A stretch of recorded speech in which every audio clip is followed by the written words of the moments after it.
Dans les coulisses, les enfants s'amusent. La nuit est tombée, cela signifie que le spectacle peut commencer. Mais aucun stress en vue. Lisa fait la connaissance de François et de Mathilde. Ils se racontent des histoires de Puy Follet. Ça fait longtemps que tu es Puy Follet? Ouais, ça fait 6 ans. C'est ma 6e année là. Ah oui, t'as commencé jeune. J'ai commencé à 3 ans. Ah oui.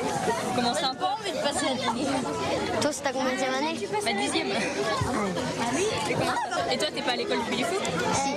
Ah si aussi. Vous êtes tous les deux? On est les 2 derniers, du coup, on est les autres sont trop grands. Bah oui, ils sont trop grands pour rentrer. Ouais. Et sinon, ils aimeraient bien rentrer aussi. Ah oui. Bah oui. Quand tu leur racontes, et ben, ils se disent ah. J'adore. On va pas tarder. Vient le moment de passer le premier costume de la soirée. Tout est parfaitement rodé, chacun se sent responsable. Ça, c'est mon costume que je mettrai en premier, c'est mon costume d'écuyer. Et après, j'ai mon costume d'Ardenne. Et après, j'ai un costume de guerre. C'est vraiment une excellente école.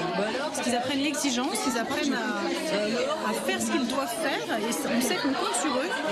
Ils prennent confiance en eux aussi parce qu'ils savent qu'on compte sur eux et qu'ils doivent le faire. Et puis, c'est aussi une école pour l'histoire de France. Parce qu'ils apprennent très facilement les périodes de l'histoire de France.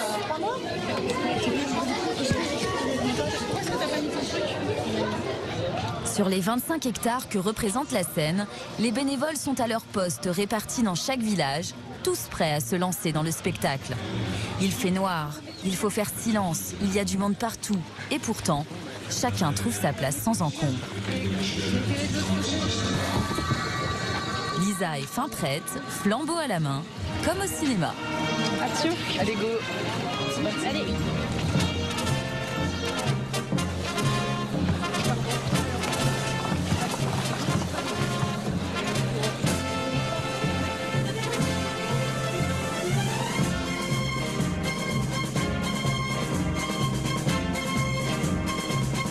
La magie du spectacle, c'est aussi de multiplier les rôles. Tour à tour, page au flambeau, réfugiée des Ardennes ou paysanne en guerre, Lisa ne s'y perd pas. Avec une vingtaine de représentations par an depuis 10 ans, on peut dire qu'elle est vraiment à l'aise dans cette mécanique incroyable. C'est vrai que le temps il passe hyper vite parce qu'on enchaîne les scènes, on vient, on change, on enchaîne. On connaît les coulisses, donc non, on se perd pas, on sait très bien où aller, à quel moment. C'est pas trop compliqué une fois qu'on a pris l'habitude.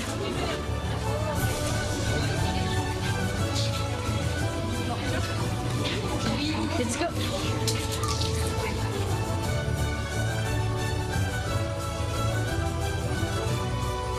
Pendant 1h40, l'histoire de la Vendée se concentre dans le professionnalisme de centaines de bénévoles, comme dans le regard de milliers de spectateurs. On y retrouve toute la poésie qu'espérait Karl, l'énergie dégagée par Lisa et le panache que l'on attend d'un petit comédien comme François.